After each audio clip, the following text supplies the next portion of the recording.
कल हम हजारों गेस्ट टीचर्स ने ये तय किया है कि अपने अपने खून से हम कम से कम 3 और ज़्यादा से ज़्यादा कितनी भी हो सकती हैं, कम से कम 3 पीएमओ ऑफिस, राष्ट्रपति जी को और बीजेपी के प्रदेश कार्यालय को हम अपनी मांगों से खून भरा लेटर लिखेंगे और ज़्यादा से ज़्यादा कितने भी हो सकते हैं सभी मंत्री संतरियों तक अपनी आवाज़ पहुंचाएंगे।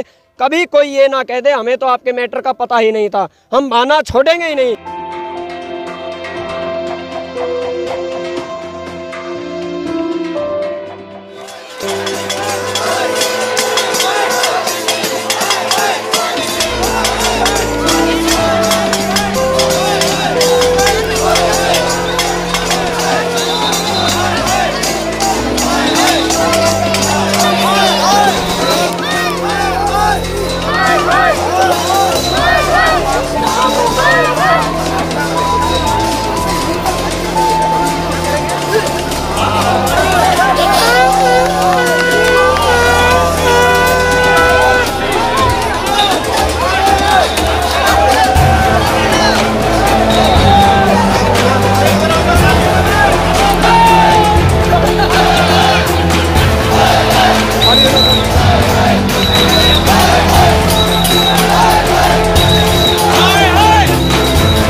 जो लगातार प्रोटेस्ट में है, आज इन लोगों का 12 दिन कंप्लीट हो चुका है और आज भी पंडित पंथ मार्ग में ये लोग प्रोटेस्ट में है। इनका कहना है हमारी मांग पूरा कर दिया जाए, जो पॉलिसी है वो पास कर दिया जाए। क्या इन लोगों का मांग है और क्या डिमांड के साथ बार बार ये लोग हाहाकार मचा रखे हैं कि हमें मांग पूरा कर दी जाए। हम लोगों से जानना चाहेंगे कि क्या अब तक कहाँ तक पहुँचे इनकी पूरा मामला।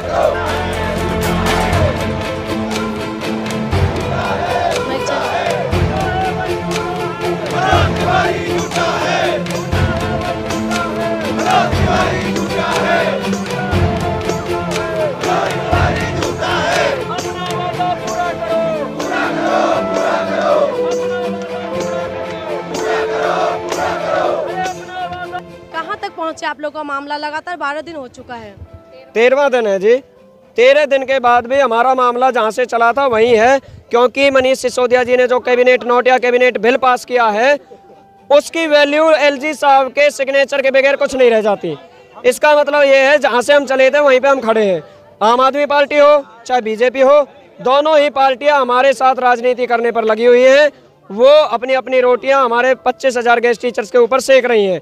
कोई ये नहीं चाहता दिल से कि हमारा काम हो। यदि 1 घंटे के लिए भी इन दोनों पार्टियों में से कोई ये चाह ले कि इनका काम होना चाहिए तो 1 घंटे में या 1 दिन में हो जाएगा, लेकिन 13 दिन के बावजूद भी 25,000 गेस्ट टीचर सड़कों पे हैं। 25,000 गेस्ट टीचर्स के परिवार, सैकड़ों हजारों लाखों बंदे वो इस चिंता में कि आज हमारा बेटा या बेटी धरने में गए हैं, आंदोलन में गए हैं, कब किसी को लाठी लग जाए, कब किसका सिर फूट जाए या कब किसको जेल में डाल दिया जाए, कोई सुनवाई नहीं है यहाँ पे। सर, उसके इवनिंग में आप लोग फिर से यहाँ पर आए थे और कुछ लोग बीजेपी ऑफिस में गए थे, क्या बात हुई सर?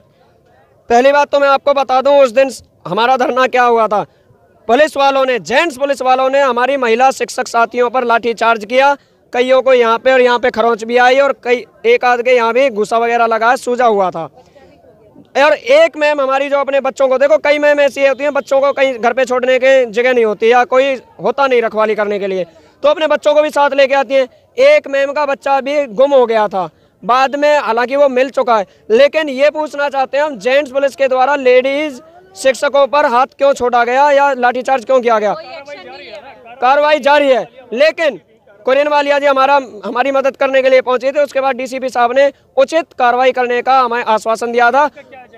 हमारा एजेंडा यही है, जब तक हमारी पॉलिसी पास नहीं हो जाती, जब तक एलसी साहब के साइन नहीं हो जाते और रिटर्न में हमें कोई आश्वासन नहीं दिया जाता, क्योंकि मौखिक आश्वासन तो हम पिछले कई सालों से ले रहे हैं, कुछ नहीं हुआ।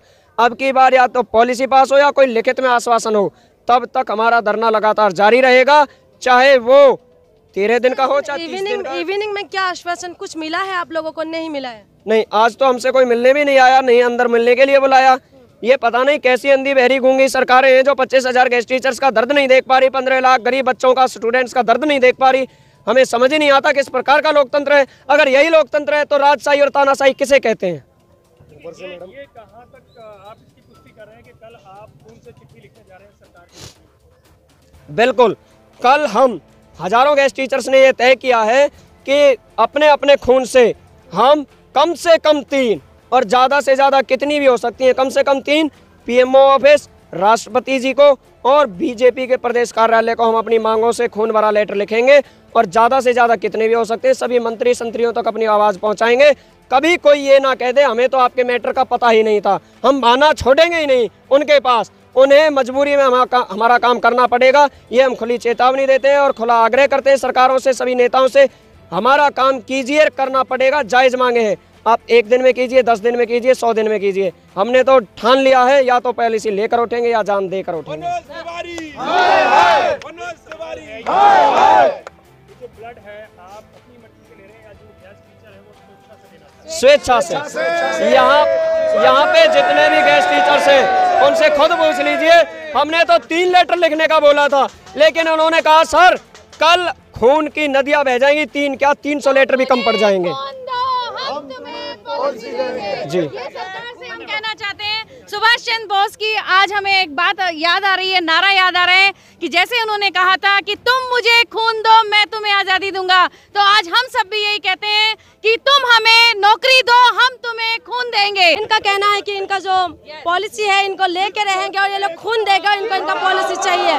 कब तक इनका फाइट लगातार चलते आ रहे, आज 13वां दिन है, 13वां दिन लगातार इन लोगों का फाइट करते आ रहे हैं और इस रोड पे पंडित पंथ मार्ग में ये लोग लगातार बैठे हुए, जबकि इसी सड़क से हम बार-बार आपको बताते हैं यही सड़क से जाते हैं पार्लियामेंट और उसी सड़क से जाते हैं मिनिस्ट्री ऑफ होम, लेकिन उसके बाद भी जो टीचर है वो बार-बार सड़क पे है, क्योंकि दिल्ली तो गवा रहा है तमाम उन टीचरों का जो कभी सैलरी के लिए सड़क पे आना पड़ता है और कभी अपनी पॉलिसी के लिए। ये गेस्ट टीचर है जो हम आपको लगातार हमारे चैनल आपको कवरेज दिखाते आ रहे हैं और इनका मांग है पॉलिसी, जो इनका पॉलिसी है उसमें साइन कर दिया जाए। और इनका कहना है कि ये लोग खून के बदले अपना नौकरी चाहते हैं। जब रोजगार थे, लेकिन रोजगार से जब हाथ धोना पड़ा, इनका कहना है कि इनका रोजगार चाहिए, नहीं तो ये लोग खून से लेटर लिखेंगे, तमाम उन दफ्तरों में, तमाम उन मिनिस्ट्रियों में भेजेंगे जहां पर पीएमओ ऑफिस है, मिनिस्ट्री ऑफ होम है, और उनके साथ साथ तमाम उन दफ्तरों में भी भेजेंगे जहां पर ये लोगों का लेटर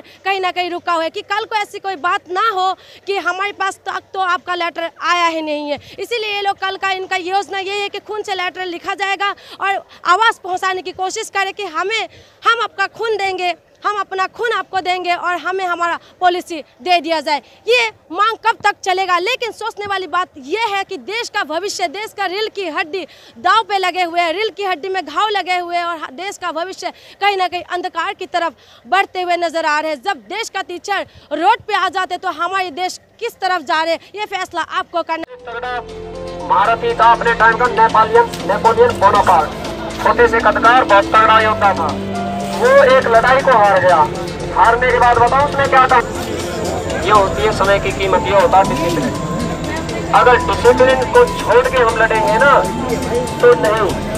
एक समय में आईबी वाले आपने ऐसा कर दिया, लोग ये कहने लगे इसका कोई हक ही नहीं बनता। अब हमारे दलित